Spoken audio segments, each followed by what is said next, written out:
Global National with Donna Friesen. Reporting tonight, Farah Nasser. Good evening, and thank you for joining us. Troubling allegations tonight against one of Canada's highest-ranking Catholic leaders. Quebec Cardinal Marc Ouellet, a prominent priest who came close to becoming the Pope in 2013, is facing sexual assault allegations. He's been named in one of two class action lawsuits against the church. As Eric Sorensen reports in our top story tonight, these allegations mark the latest scandal rocking the Catholic Church.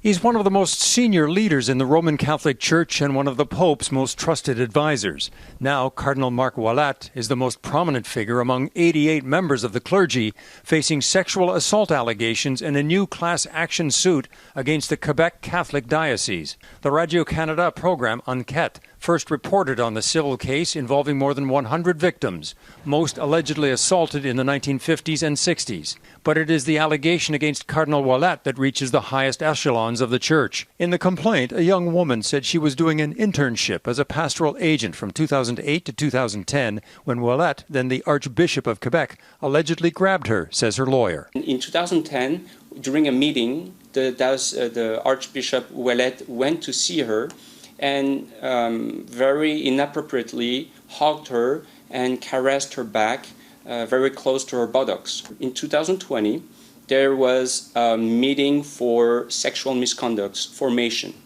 And during that formation, she realized that what she went through was sexual abuse. Ouellet is an immense figure in Quebec, ordained as a priest more than 50 years ago, and 20 years ago selected to be Archbishop. Al Cardinal Marc Ouellet. In 2003, he was promoted to Cardinal, a respected voice in a conservative institution. We know that it is difficult to live out, in a sort of atmosphere of free sex. Ouellet was among those considered by the College of Cardinals to replace Pope Benedict in 2013. The conclave ultimately selected the Archbishop of Buenos Aires, who became Pope Francis. Just weeks ago, the pontiff was in Quebec, apologizing to Indigenous people for abuses at church-run residential schools.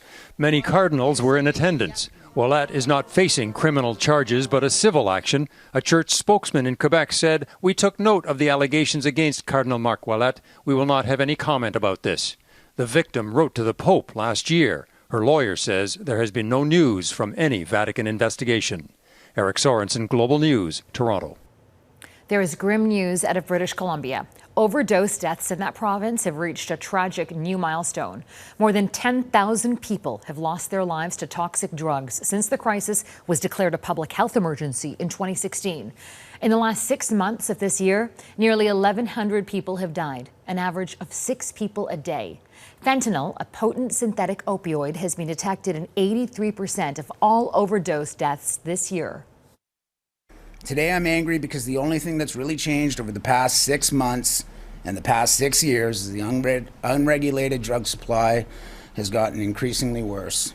The illicit drug market is not going to get better. Organized crime isn't suddenly going to put out a safer supply. We have to. Next year, BC will become the first province to decriminalize possession of small amounts of illicit drugs after receiving a 3-year exemption from the federal government.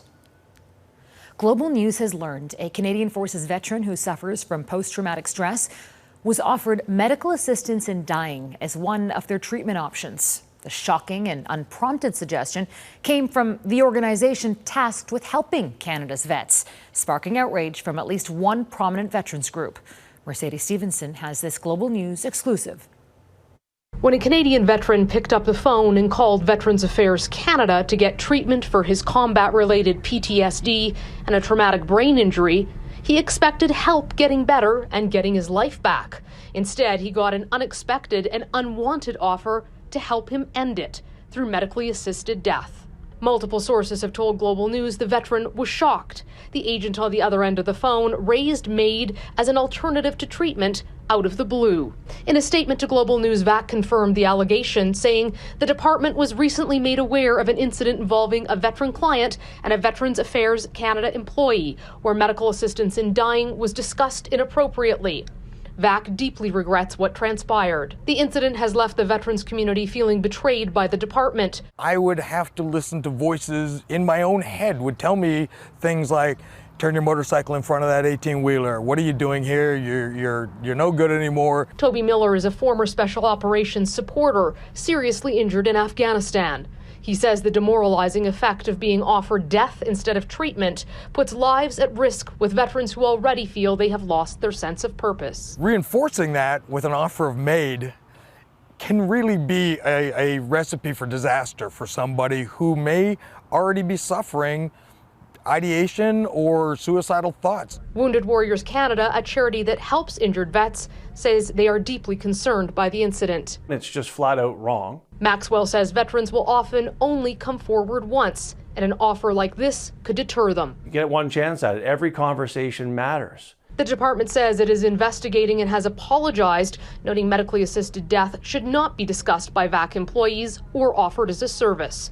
However, VAC wouldn't say how many vets may have received similar offers. In a statement, Veterans Affairs Minister Lawrence MacAulay condemned the interaction, saying this should never have happened and that it was completely unacceptable. The minister promised to take action so this never happens to another veteran.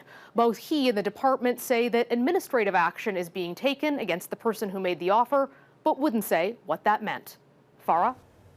Thanks, Mercedes. Allegations of political interference front and center at a parliamentary committee looking into the 2020 mass shooting in Nova Scotia.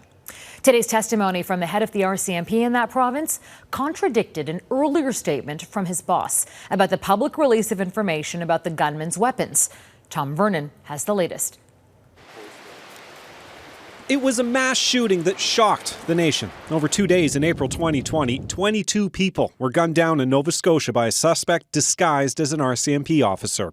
This launched a massive investigation and tight controls on what information went public, including what types of firearms the suspect used. The release of that information would have a negative impact on the ongoing investigation. Appearing before a parliamentary committee, Chief Superintendent Darren Campbell, who was the head of the RCMP in Nova Scotia in 2020, said he had no intention of releasing the firearms information during a more than 2-hour-long media conference 10 days after the massacre. Once that conference ended, his boss called. Once the call commenced, the purpose of the call became very clear. Campbell testified that Commissioner Brenda Lucki, the head of the RCMP, told him in no uncertain terms she was disappointed he didn't publicly release the types of firearms because the federal government had been assured by her he would. She immediately linked it to ongoing efforts to bring forward some new legislation. That legislation turned out to be an order in council banning 1,500 assault-style weapons announced by the government just days later.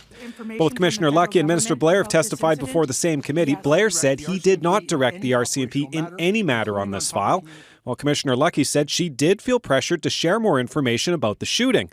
The Conservatives say the conflicting information suggests someone is lying. We don't feel that asking for the resignation of Commissioner Lucki or Minister Blair is off the table, but we do need to hear more testimony. Chief Superintendent Campbell says his memory of the meeting is clear, and he believes his testimony is critical to ensure a proper relationship between the government and the RCMP. It's about independence. Tom Vernon, Global News, Edmonton. There are signs Canada's skyrocketing cost of living is starting to ease. After a nearly 40-year high set in June, the national inflation rate has dipped. According to Statistics Canada, inflation slowed to 7.6% in July, the first monthly drop in a year. And Canadians finally found some relief at the pump. Drivers paid 9.2% less for gasoline in July than the month before. But the cost of nearly everything else is going up. On a year-over-year basis, prices at the grocery store rose nearly 10%, and natural gas was way up, more than 42%. So Canadians are still feeling the squeeze, and the inflation rate is still well above the Bank of Canada's 2% target. And Gaviola is here, and what does this mean for interest rates? There are signs that inflation has peaked, and with the Bank of Canada tasked with taming inflation, today's data probably means that a full percentage point rate hike on September 7th is off the table. Economists tell me we should brace instead for 50 basis points or a hike of 75 basis points in early September. But anyway you slice it, the cost of so many things are more expensive now than they were a year ago, and that's leaving many households feeling financially stretched. With inflation increasing the price of so many things we use every day, many households are looking to save and stretch dollars during an expensive time of year, back to school shopping. Personal finance expert Natalie Douglas will be bartering, reusing, and buying secondhand. My son grew out of his shoes so fast. He went from a 10.5 and ended the school year at a 12. And it just amazes me how, I went through 3 shoes and I bought off Facebook Marketplace because it's just too expensive to keep buying new. According to the Retail Council of Canada, 86% of households will make back-to-school purchases. It's going to be an exciting year. I mean, I'm a parent myself, and I'm looking forward to getting back to school shopping because it's what we hope to be a normal year. 56% are buying clothing, nearly a third books and music, while 1 in 5 are shopping for electronics, 17% food. Personal finance expert Sandy Yong recommends using all the discounts you can find. Use a cashback credit card, combine that with coupon codes from your retailer, then add on a cashback website. And this way you can earn some rewards or cashback while you are shopping. For big ticket items like electronics, she suggests buying refurbished items that come with guarantees they'll work and lower prices. You definitely want to make sure that you are going with a reputable seller. Experts agree making a list is key before you start shopping. I definitely planned ahead. I knew all the sizes I needed to get. I had a list of actually all the items I wanted to buy, and I stuck to my list before I even entered the shop. Another option, hold off on non-urgent purchases until October. Selection may not be the best, but retailers will need to make room for holiday merchandise. Anne Gaviola, Global News, Toronto. A high-stakes vote south of the border. Coming up, the fate of much-maligned Republican Liz Cheney in the hands of Wyoming voters. One of Donald Trump's biggest critics within the Republican Party is at risk of losing her congressional seat tonight. Voters in Wyoming are set to decide whether Liz Cheney should be the Republican candidate in November's midterms. But as Jackson Prosco reports, her chances of victory seem slim in a state that's standing with the former president. On the frontier of American democracy, loyalty to Donald Trump is the only question on the ballot in the Republican primary. But we are now embracing a cult of personality, and I won't be part of that. It's where Congresswoman Liz Cheney is on a clear path to defeat, all for refusing to cave to Donald Trump's election lies and leading the January 6th investigation. He refused to defend our nation and our Constitution. She has gone crazy. Trump endorsed Cheney's Republican rival, who falsely claims the 2020 election was stolen. She's not addressing the issues that are important to Wyoming. The two candidates share nearly identical views on every other issue. It's Cheney who's behind by double digits in the polls. Liz Cheney has persecuted President Trump. Democrats were urged to temporarily switch parties to support Cheney. Her father, the former vice president, has stepped in too. There has never been an individual who is a greater threat to our republic than Donald Trump. But Trump remains the most powerful figure on the right. And if Cheney loses, 8 of the 10 Republicans who supported his impeachment will have been ousted or resigned. That is an indictment on the modern Republican Party, that you cannot take a courageous vote. The end of Cheney's time in Congress is unlikely to end her political ambitions. She's raised millions and is said to be eyeing a potential run for the White House as an increasingly rare breed of candidate, a pro-democracy Republican. Jackson Prosco, Global News, Washington. U.S. First Lady Jill Biden has tested positive for COVID-19 while vacationing with President Biden in South Carolina. The White House says she's experiencing mild symptoms and has been given the antiviral drug Paxlovid. Dr. Biden will isolate in South Carolina until she receives 2 consecutive negative test results. Her husband recently recovered from the virus, including a so-called rebound case last month. The U.S. president tested negative this morning and returned to Washington this afternoon. War and water ahead. Residents face a dire shortage in decimated Ukrainian city.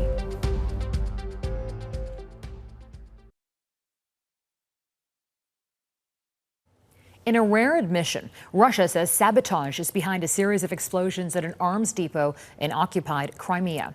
Russia says ammunition was detonated at a military warehouse. Power lines, rail tracks, and residential homes were also damaged. More than 3,000 people were forced to flee. Moscow believes groups loyal to Ukraine used small drones to bomb the ammo depot. And in the Ukrainian city of Mykolaiv, artillery fire can be heard in the distance as people line up for clean drinking water. The city's main pipeline runs through Russian-occupied territory and was destroyed in April. Mykolaiv is not under immediate threat of capture, but as Crystal Gamansing reports, tensions still run high over the continuous risk of attack. Water jugs are carried, carted, and pushed around Mykolaiv. Across the city, water is dispensed roadside. We were without water for a month. There was no water at all for anything. It's possible to buy water in stores, but many of the 250,000 residents still living in Mykolaiv are now unemployed and simply can't afford it. Instead, many people pay with their patience. What comes from the taps can only be used for washing clothes or showering. The main purified water line for drinking ran through the occupied city of Kherson and was destroyed in April. Right after that line was attacked, some resorted to using puddle water. This young mother says given everything people are currently living with, lining up for drinking water trucked in from Odessa is not the greatest challenge she faces. What is the hardest thing she's dealing with? Самое сложное is the most difficult part, not being able to plan for tomorrow. Unlike the city of Kherson, Mykolaiv was never taken by Russian forces. Still, there is no lasting peace. In 6 months of war, there have only been 22 total days where the peace hasn't been shattered by rockets or missile strikes. A cruise missile launched from the Black Sea destroyed the Mykolaiv Military Regional Administrative Office back on March 29th. The horror that unfolded here is undeniable. 37 people were killed. I don't want people in other countries feel our war like a show. When you are tired of the war, you can just switch off the TV, there is no war. But we are counting the war not in days, but in victims. More than 120 residents have been killed. The regional governor says death and destruction has changed everyone. People are afraid and trust has been eroded. Our small crew was granted special permits to report in Mykolaiv, but residents called police to voice suspicion anyway, concerned we might be Russian spies. People are afraid, but 15 minutes after the shelling, children are playing 20 meters away from the corpse. I saw this personally. The city went into lockdown recently so police and soldiers could flush out any potential Russian informers, and it may not be the last time. The war is rarely far from view, making small, simple pleasures stand out in stark contrast. Uncertainty itself, one of the only constants in daily life. Crystal Gamansing, Global News, Mykolaiv, Ukraine. Next, the plane crash survivor whose small steps to recovery are soaring beyond expectations.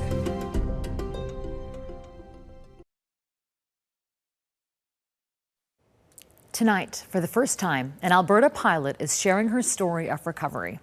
She was aboard a plane that crashed just west of Calgary nearly 4 months ago. Her co-pilot was sadly killed. And as Sarah often reports, the 23-year-old is now making progress toward a hopeful return to the sky. Megan Gallagher never expected to find herself here. It's a lot of adjustments, I would say. An adjustment is an understatement after the 23-year-old's high-flying life as a pilot took a tragic turn. It was definitely really weird waking up and being told, like, hey, you were in a plane crash and now you're paralyzed, you know, and I had no memory of it. On April 22nd, she took off just west of Calgary on a training flight in a small, recently rebuilt plane. It flew for about an hour south of the city before the plane attempted a return, when a sudden drop from some 9,000 feet up changed everything. Her co-pilot and trainer, Michael Wilton, a father of young twins, was killed. Witnesses pulled Gallagher to safety. I could have ended up dead if it weren't for them. It was a horrible, horrible thing to see your daughter in that bed like that, but also to see that she was still alive. She was in intensive care for days, needing multiple surgeries. They said, you know, it's a complete injury, so you're probably not going to walk again. So she made it her goal, and about a month ago, she took her first steps. the strength she has and the resilience and determination, and she's a big planner. That's what's getting her through all this, is she's a big planner. And Megan continues to look up. She recently took her first post-crash flight as a passenger and is hoping to return to the pilot's chair. I would love to fly again, and that's what I'm working towards. I can't see myself doing any other job besides flying again, but you know, I'll have to see as the progress grows. I'm very lucky to be here, and I feel very lucky. And still determined to prove that for her future, the sky's the limit. Sarah Offen, Global News, Calgary. And that's Global National for this Tuesday. Tonight's Your Canada is the 200-year-old fishing village of Fisherman's Cove in Eastern Passage, Nova Scotia. Until tomorrow, take care of yourselves and each other. Good night.